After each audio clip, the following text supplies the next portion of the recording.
E aí, na cama, Imo é quem controla tudo e mantém o status quo.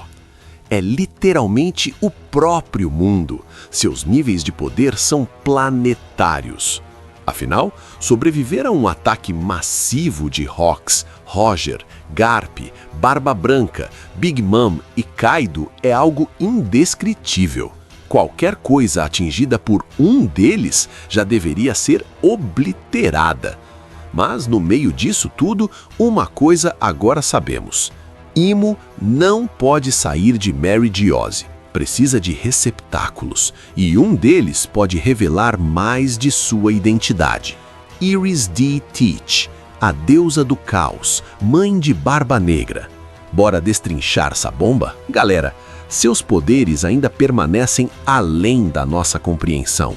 Mas uma pergunta não quer calar. Por que o Imo carrega em seu círculo mágico o nome Iris D. Star? Iris, o planeta. Não com nome de arma ancestral tipo Pluton, mas a mãe de Barba Negra. Quer saber mais sobre as origens sombrias de Teach, as conexões com Imo e quem de fato é D. Teach? Então, se prepara que essa teoria vai explodir sua mente. Quando tivermos a introdução do Barba Negra, e antes mesmo do nome ser revelado, uma coisa me chamou a atenção. Oda mostrou o rosto da mãe dele, enquanto a mãe do Shanks, outra figura importante em God Valley, nem mesmo teve um relance mostrando como era. Quando vi o rostinho da mãe do Barba Negra aparecer, já percebi que Oda queria torná-la relevante, e eu não estava errado. Mais à frente, descobrimos não só seu nome, Iris, como também que ela já foi pirata e tem conexões com Lulúzia, a ilha que foi apagada do mapa, ou melhor, a ilha que nunca existiu. Mesmo quando a situação em God Valley parecia sombria, ela confortou o filho, garantindo que tudo ficaria bem. Quando membros remanescentes da família D foram apresentados aos nobres mundiais, ela protegeu Teach. Eris afirmou que gosta de lidar com as coisas sozinha e não gosta de se agarrar a um homem quando enfrenta perigo. E aparentemente foi isso que fez Hawks se apaixonar por ela. Até aqui, tudo corria de forma incrível para a introdução de uma mãe bem legal e presente em One Piece. E aí, as coisas ficam estranhas. Porque Oda não gosta de mães. Calma, não desse jeito ruim. É por conta do mundo de One Piece. Tirando Big Mom, temos poucas mães presentes de fato na história com seus filhos, Lady Toque, Banshina, muito poucas mesmo. Mesmo na nossa tripulação, muitas mães nem foram nomeadas. Até hoje tem teorias sobre quem é a mãe do Luffy. Uma vez um fã perguntou no SBS por que tem um número anormalmente grande de personagens em One Piece cujas mães são desconhecidas ou já morreram. E, segundo Oda, a resposta é simples. Mãe é antônimo de aventura. Obviamente, ele está brincando sobre como mães são rigorosas com filhos, a boa e velha chinela no lombo. Para evitar essa dificuldade de colocar jovens no mar com mães correndo atrás deles com chinela, as mães não aparecem tanto. Com Eris é diferente. Ela ganhou destaque e mesmo achando a introdução dela incrível, fiquei com uma pulga atrás da orelha. Por quê? Pela importância dela já na primeira aparição. E porque, numa análise mais nas entrelinhas, Eris pode não ser tão boa assim. Pelo menos, não que ela saiba. E tudo começa com seu nome aparecendo no círculo mágico de Imo-sama. Eris D. Teach. Coincidência? Não é One Piece, meus amigos. Nada em One Piece é coincidência. Por acaso, Eris, no nosso mundo, também é nome de outro planeta. Não do mesmo nível de Pluton, que é nome de arma ancestral, mas de uma divindade do mundo de One Piece. E também temos na mitologia Eris, a deusa do caos. Agora aqui as coisas ficam estranhas de verdade. O legado escondido do clã D sumiu por 800 anos. Ninguém conseguia encontrar remanescentes. Eram fantasmas. Mas do nada, Garlin os encontrou e disse que era o destino, ainda colocado entre aspas quando ele diz isso. Eu desconfio que não foi sorte nenhuma. Pode ter sido a própria Eris que vazou essa informação. Ela era esposa de Shebeck. De alguma forma pode ter conectado os dois mundos, o clã D escondido e o governo mundial lá em cima. Pode ser por conta de Eris que God Valley acabou exposto como abrigando o clã D. As coisas pioram com o mistério do Demon Reverse. Quando a luta começou, o lado de Garling ficou louco e transformou todo o clã D em demônios, usando um poder que até então só Imo deveria ter. Mas Imo-sama não estava lá para transformá-los. Então, quem transformou o clã D? É uma pergunta muito válida nesse momento, e pode ter sido a própria Ares. Isso pode significar que Ares estava o tempo todo escondendo quem ela realmente era, até da própria família.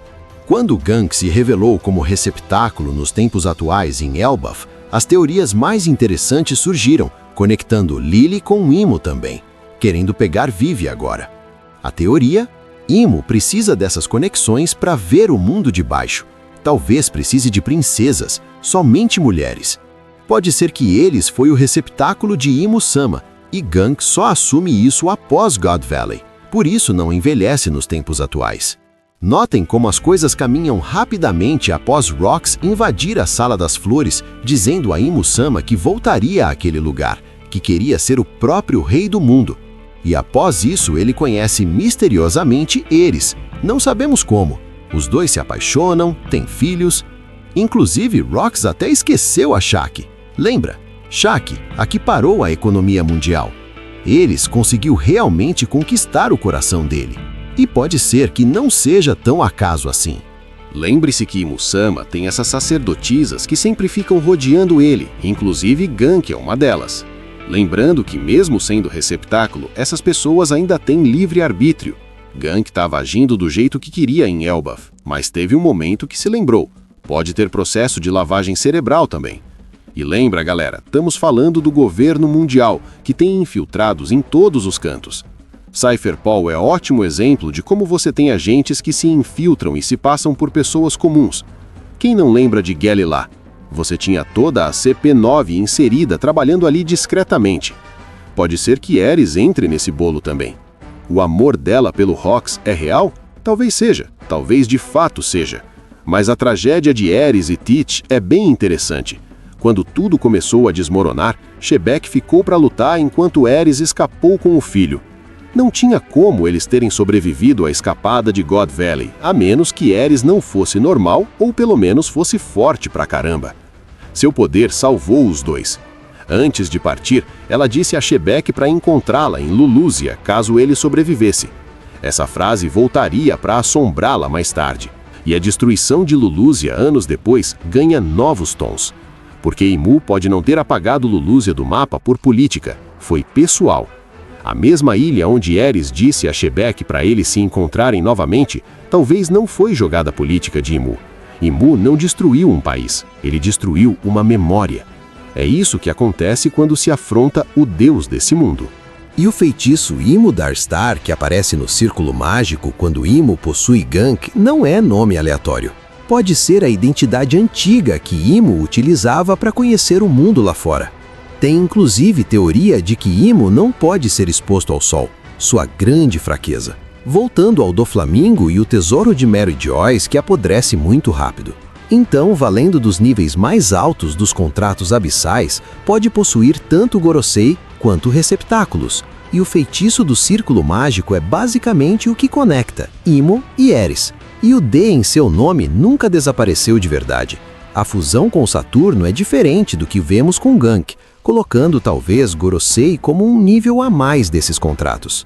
Eu acho que deve ter níveis, por isso você tem nível 1, Cavaleiros de Deus que envelhecem, Sumas e Garling. Nível 2, Gunk que não envelheceu. Nível 3, Gorosei. Saturno 200 anos atrás estava bem, em forma. Deve ter níveis de contratos abissais que Imo pode fazer. E cada nível permite ele tomar controle, usar o poder e até tirar a vida. Então tudo acaba se encaixando. Ares D. Teach, esposa de Shebek, mãe de Marshall D. Teach, Barba Negra, pode ser na verdade Imo, o governante do mundo. Seus olhos, seus poderes, até suas escolhas provam isso. Talvez seja por isso que o governo mundial nunca incomodou Barba Negra. Porque ele é literalmente filho de Imo-sama possuindo Ares. Por que não? Assim como no mito, Ares é o próprio caos, uma deusa nascida do amor e transformada pela dor. Então a pergunta que fica agora é: o quanto de Imo e do abismo habitam no corpo estranho de Barba Negra? Interessante demais, né, galera? A coisa do Demon Reverse antes de God Valley realmente me pegou. E cara, Eris de Teach, Eris de Star, a escolha foi bem deliberada. Nome de planeta não aparece no círculo mágico à toa. Talvez seja o receptáculo. Talvez ela tivesse livre-arbítrio, conseguiu fugir de Imu-sama. Por isso Lulúzia foi apagada. Algo pessoal, algo bem pessoal. Imu não esquece. Aquela afronta do Rox foi cobrada. Imagine então se ela traísse e fugisse dos controles e comandos de Imu-sama. Não é só ela, é uma ilha inteira. Será que Barba Negra pode ter parte da linhagem Nerona também? A linhagem especial está conectada a isso? E aí, Nakama? Eris foi receptáculo de Imu? O amor por Rox era real? Barba Negra tem sangue de Imu? Lulúzia foi vingança pessoal? Demon Reverse foi usado por Eris? Comenta aí embaixo. Quero muito saber suas teorias. Qual sua visão sobre isso? Se curtiu essa teoria insana, deixa aquele like maroto. Se inscreva no canal e ativa o sininho. Valeu por assistirem, Nakama. Até a próxima.